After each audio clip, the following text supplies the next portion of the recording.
And what is up, my magic miscreants? Risendragon here with something completely different. We're not doing Magic the Gathering this time around. Instead, what we're going to look at is my Premier League predictions for the 22-23 season. Now, a little bit more about my background. I have played soccer since I was a young boy, like probably 7 or 8 years old. I was not the best at it. I took a break from it for a little bit and then went back to it in high school, but it's always been kind of with me. Both my kids play soccer. They're pretty dang good at it, actually. My son starts his travel squad next week, and I'm really excited to see that. My daughter's going into her 3rd season as on the travel team as well. But the Premier League has always been a fixture in my house. It's on every morning. Every Saturday morning, I should say, every Sunday morning, every chance I get to watch Premier League, I take it. So I wanted to do something different. I want to diversify this channel a little bit. I want to look at, not just Magic the Gathering, but also like mainstream sports as well, like, Premier League, something that I think a lot of people really are interested in. So what we're going to do with this is kind of take a look at how I think the teams are going to finish in the Premier League for the 22-23 season. So, first of all, what is up, Premier League fans? All right, so we're going to rank the teams from 20th to 1st, and I'm going to give you some rationale as to why I think those teams are going to finish the way that they are going to finish. So, let's get started. 20th place, because everyone needs a loser, Leeds United. And I say that everyone needs a last place team, not a loser team, but Leeds United. Okay, first of all, I love Leeds United. I loved this team under Marcelo Bielsa, and I rooted for them in the Championship before they came up to the Premier League. They've been in the Premier League, I think, since 2019 or so. And this is a squad that was really exciting to watch the first few years that they were up. Excuse me. But, last year they backslid quite a bit. They only hung on to the Premier League by literally the skin of their teeth and the nails in their fingertips. I mean, they were literally one day away from being thrown back into the Championship. I don't think they survive another season in the Premier League. Okay, here's why. All right. So the first thing is they have a very green manager in Jesse Marsch. He is he's American. He's got a really good, kind of backbone. I think he was with Red Bull New York, or one of the New York teams. I think he's got a good pedigree, but the problem is he's very green, and Premier League is going to eat managers like that alive. Okay, he's got a lot of support in Leeds from what I've read. They love him there. I think he's going to do great things, but I just don't think Leeds stays here. They've made some quality signings. I think they've made some signings from Austria. They brought in a few really talented people, but they're not top quality. I don't think that this is a squad that needs... this is a squad that needs more talent. They've lost quite a bit of talent as well. So I think that Leeds is already kind of behind the 8 ball. Third reason, they've lost Rafinha. Now that is a huge loss for them. Rafinha was one of their linchpins. They were, Rafinha it was a really great player for them. So I think that these factors combined, I think Leeds United, without a doubt, they get shipped back down to the Championship this season. Sorry to say it. 19th, Brentford. Now, I'm going to say this. They're the Bees. Okay, I want to see Brentford stay up for another season. After not having played in the top flight since the late 1940s, I really want them to stay in the Premier League. I really do. I loved watching this team. I thought it was a great underdog story, but I just don't think they've got the staying power, and here's why. So, they're going to come in 19th. Second-year slump. Think Sheffield United in 2020-2021. Okay? Now, it's real easy to pin Sheffield's failure on kind of the COVID pandemic and how it shifted things, but Sheffield United was they came out of the gates in 2020-2021. They came out blazing. They came out really, really good. But then they got shipped back down to the Championship. So actually, that was 2019, not 2020. I'm sorry. But Sheffield United came out really, really strong in 2019, 2020. and then they got shipped back down to the Championship soon after because all the euphoria of being like promoted to the Premier League, it just didn't translate very well. So that's a factor. Christian Eriksen brought stability to the squad, really did, and now he's with Man United. And I really think that you take a look at the Brentford squad before Eriksen and after Eriksen, it's night and day. I mean, Brentford at one point was in danger of being relegated, even early on in 2022. And then they brought Eriksen in, and he just brought this stability and just veteran leadership to the squad. And I thought that, he was creating plays and just was really, really fun to watch that squad when he was in the action. So I think that losing Eriksen, major blow to Brentford. Green team.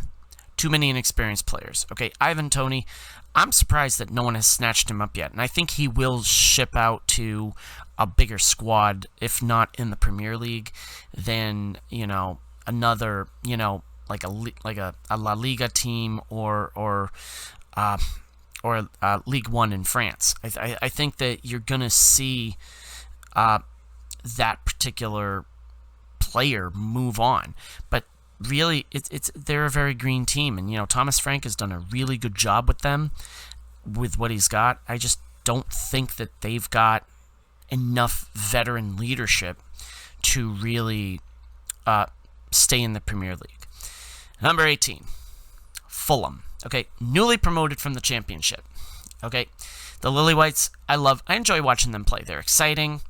I really do. I liked watching them when they were up in the Premier League in I think it was 2021.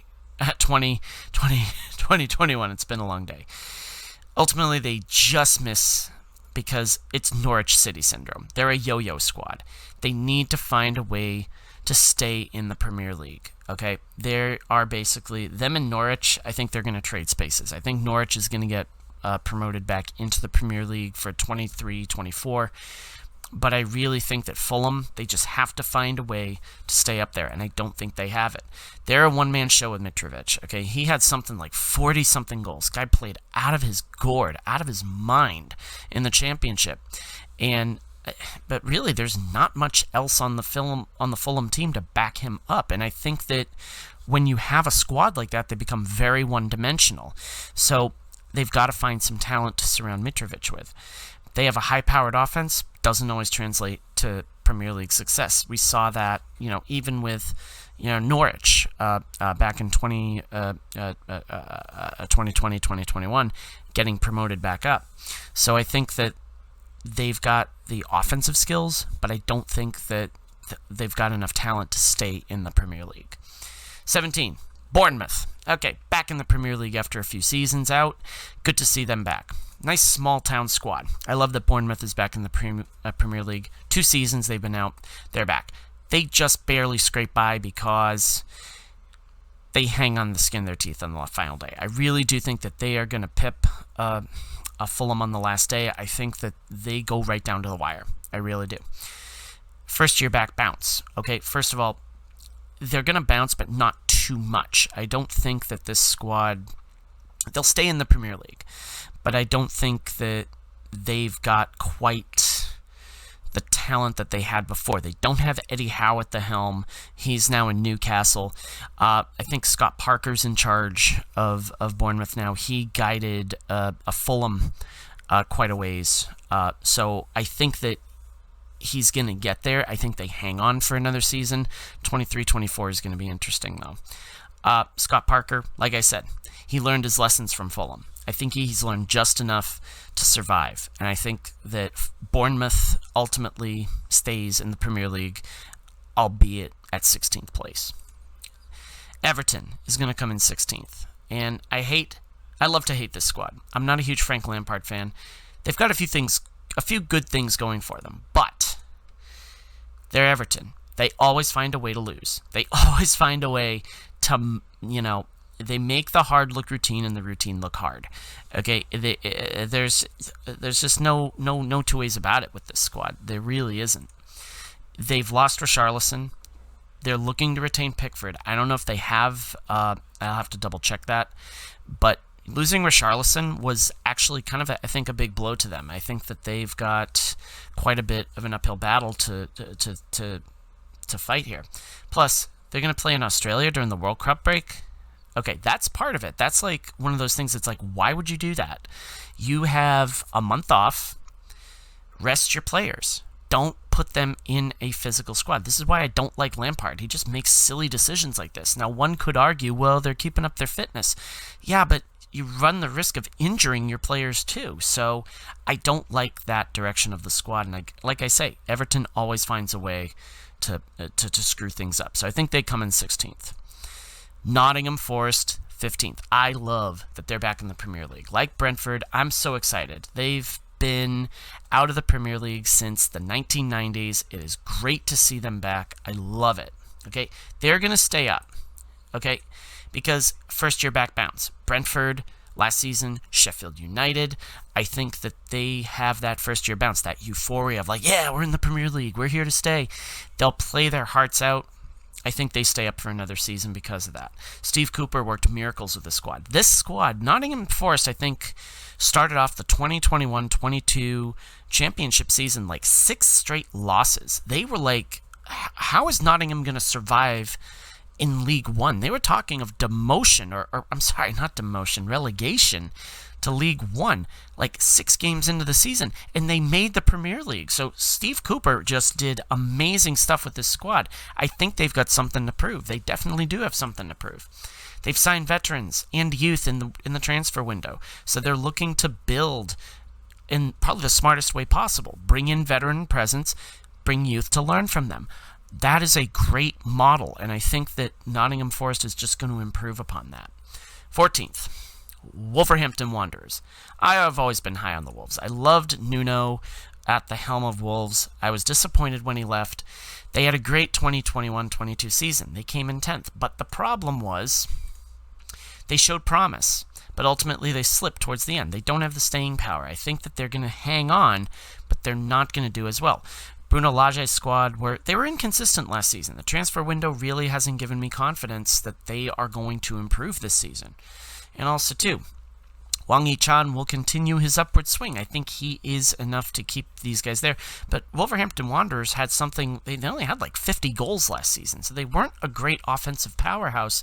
And their defense was meh. Their defense was good. I think their goal differential was like -2 or something like that. So I think they've got a lot going for them, but ultimately I think they're just another version of Aston Villa last season. So I think Wolverhampton comes 14th. 13th, Southampton. I enjoy watching Southampton play when I get the chance. I wasn't sure what to make of these guys last season. Some weeks they were great, others it was like watching a train wreck. So they come in 13th this year. Here's why.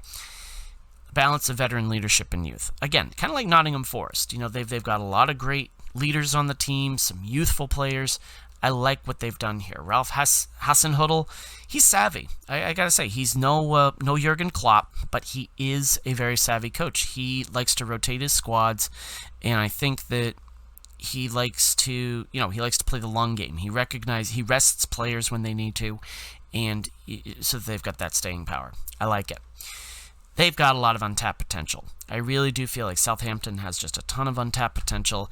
They're going to start clawing their way back into the upper echelons of the Premier League. Not top 5. They're not going to qualify for Europe. But I do think a top 10 finish for them is not out of the question in a few more years.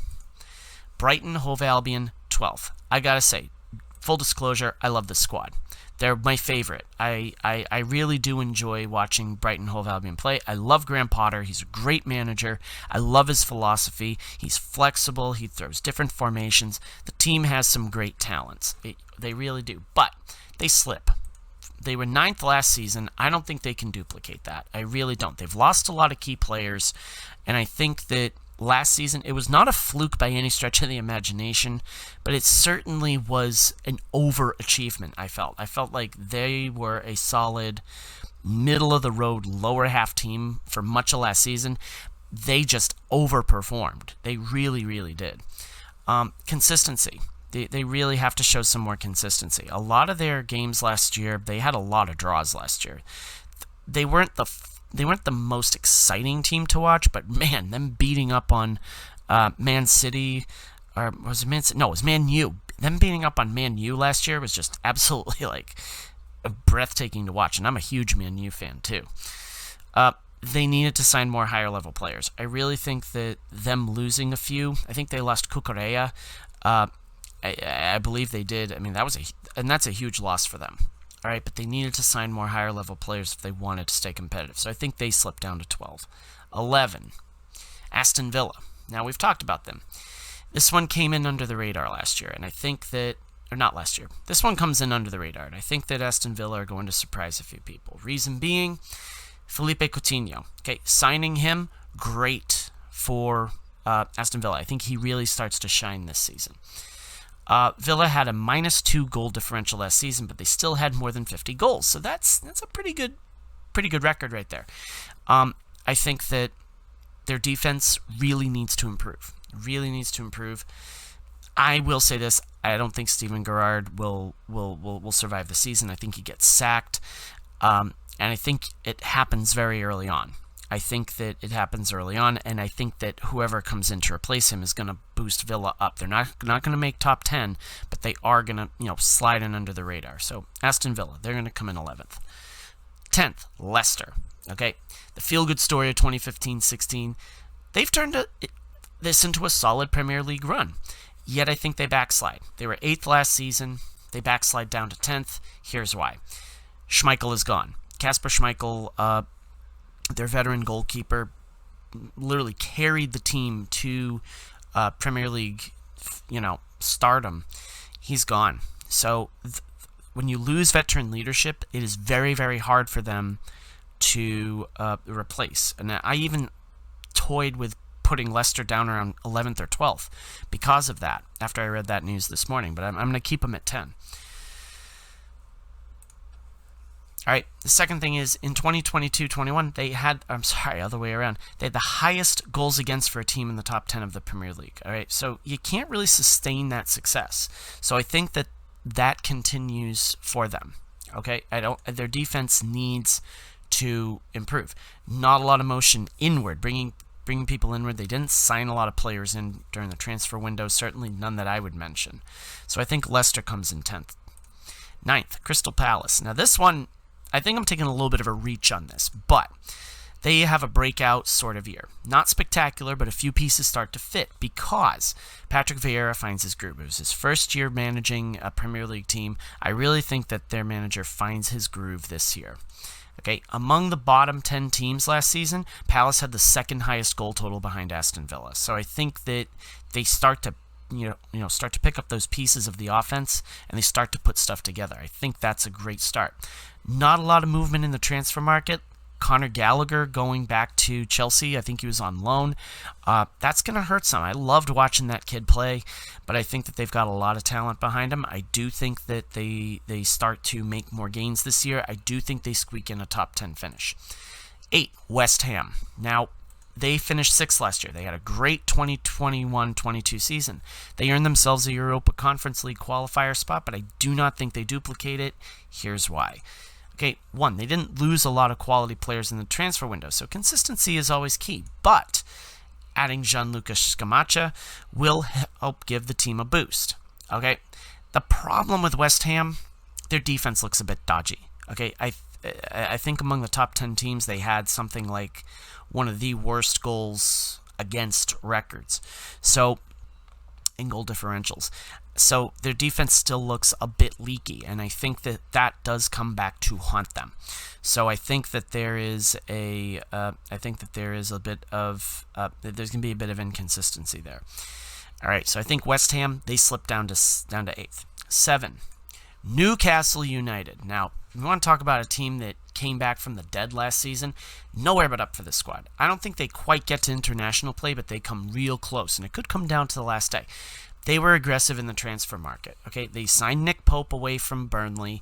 That's a great pickup for them. They do have Dubravka, I think, still as one of their goalies. I'd have to double check that, but they've been aggressive in the transfer window. Okay, Target and Botman signings, they're going to help the defense. They're really going to help that back line, and I think Newcastle, where they struggled last year, was defense, so they know how to improve their squads.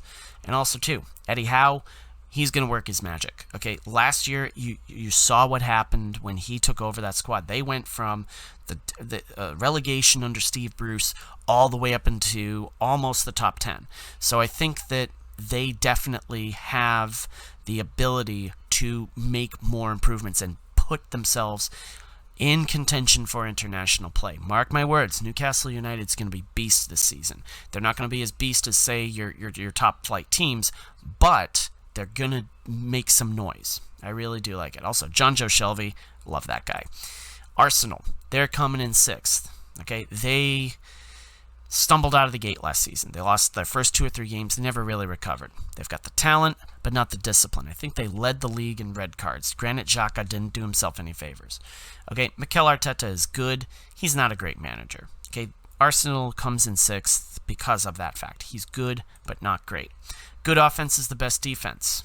And Arsenal has definitely added more firepower. They've signed Gabriel Jesus, Zinchenko, Vieira. Those are some great additions, and I think that if they can find a way to work in Arteta's system, they're going to be great. Okay? And finally, the problem with Arsenal is they're Arsenal. They find ways to lose. Okay? They're undisciplined. They had a really tough time last year just keeping their composure, and I don't see that changing very much this season. I hope Arteta gets it in their heads that you can't play like this, guys. You can't play, not using your heads. But ultimately, Arsenal, they're going to come in 6th. 5th, Man U. All right. They've always held a place in my heart for some reason. I've always loved Man U. All right. This season's not going to be their year again, and here's why. They have added considerable talent. Christian Eriksen, Malacia, Martinez. They've added those talents, but they had the 3rd lowest amount of goals for a top 10 team in 21-22. They haven't really addressed any offensive needs. Okay. Eriksen, you can argue, is a great playmaker, and I think that they've got the talent to surround that, but I don't think it's enough. Ten Hag brings stability, but will it be enough? Okay, last year, I think one of the big issues with Man United was there was such rotation at the top, and I don't think it was a good... the manager that they brought in, the caretaker, didn't really do much except keep Man U status quo. And in the Premier League, you can't remain status quo and expect to be successful unless you're like Liverpool or something like that. Speaking of which, nope, Chelsea is 4th. Okay, Chelsea comes in 4th this year. They're always a perennial favorite to win it all. I don't think this is their year. Here's why. Tuchel is a great manager. He's no Jurgen Klopp. Okay, you kind of look at, Klopp and Tuchel kind of in the same light, but Tuchel's no Klopp. So, even though he thinks he might be. Chelsea made waves in the transfer market. They brought in Raheem Sterling, Koulibaly, this youngster, I'm going to try to pronounce his name, Chukwuemeka. Okay, I've heard a lot of great things about that guy, but definitely bringing in Raheem Sterling, huge for this squad. Huge for this squad. Plus, they're getting Conor Gallagher back after a really great stint at Crystal Palace. I think that Chelsea's got a great squad. Okay, but again, it's not quite going to be enough. The young talent returns. The aforementioned Gallagher. Also, Broja comes back. But can they find a place in Tuchel's club? Tuchel is always trying to see, who can fit in the club. Like, for example, the American striker. His name escapes me at the moment, and it's on the tip of my tongue. I know it. Pulisic. Christian Pulisic, for example. Okay, he barely played at all last year for Chelsea, and he has that talent. He's a national for the United States, and I think that Tuchel's just such a demanding manager that he needs to figure out a way to get these talented kids into the game. 3rd place, Liverpool. Okay, I'm probably walking alone on this one, but Liverpool are going to have an off year. Here's why. Okay, Jurgen Klopp. He got the team to a whisker of another Premier League title, but the effort to get them there could be steep. You look at any sport where you have a team that comes really close to winning a championship, and the next year they don't do much. Okay, I use NASCAR as an example because NASCAR is a sport that I've followed ever since I was 5 years old. But you look at, with the exception of very few drivers, take a look at Denny Hamlin, for example. Okay, he has come so close to winning the championship multiple times, and then look at what happens afterwards. Okay, look at what happens when he, the next season. I think Liverpool have that year where they challenged so hard to get that championship that they are now going to falter. Okay, not too much happening in the transfer market, but the arrival of young Nunez could give them a much-needed boost of youth.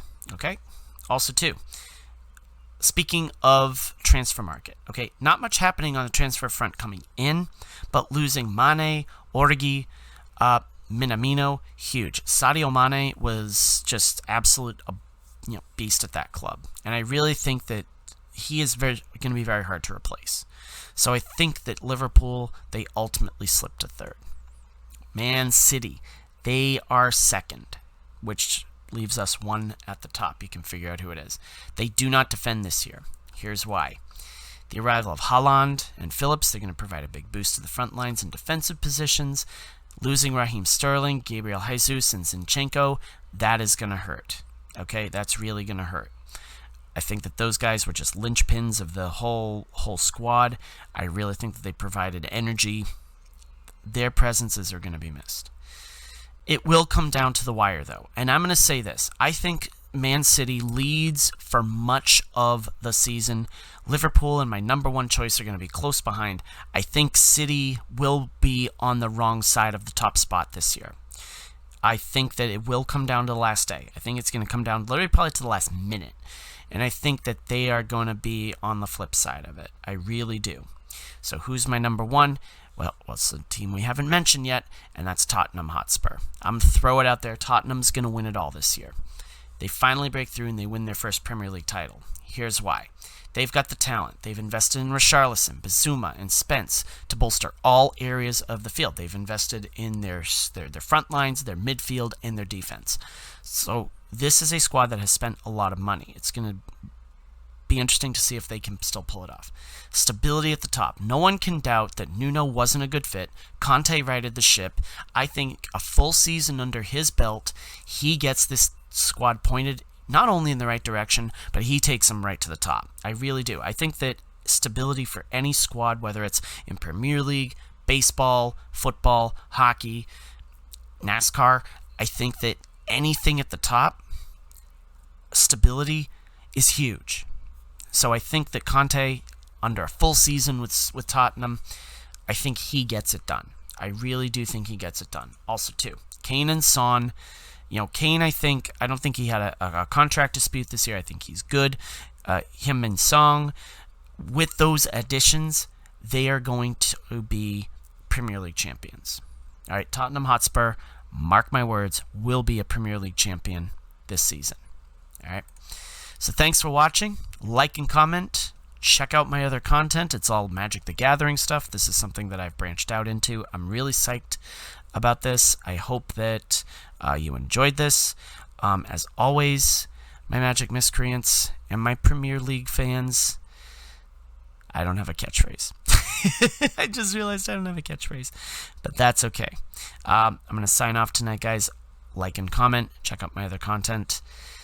Thanks for watching. Risendragon is out. Enjoy the rest of your Thursday.